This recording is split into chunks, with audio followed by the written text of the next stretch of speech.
E adesso sentiamo Gastone Rabbachin, presidente dell'Atvo, sui servizi aziendali che hanno caratterizzato quest'estate, che deve ancora terminare.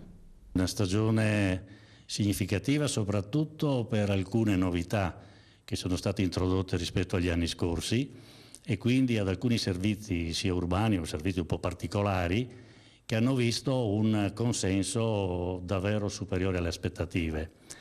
In modo particolare voglio ricordare lo shuttle bus o bus di Bibione, dove abbiamo riscontrato in 62 giorni la presenza di 129.500 persone circa, cioè passeggeri, il che sta a significare che il servizio voluto dalle associazioni di categoria locali e dall'amministrazione comunale di San Michele al Tagliamento ha avuto un grande successo.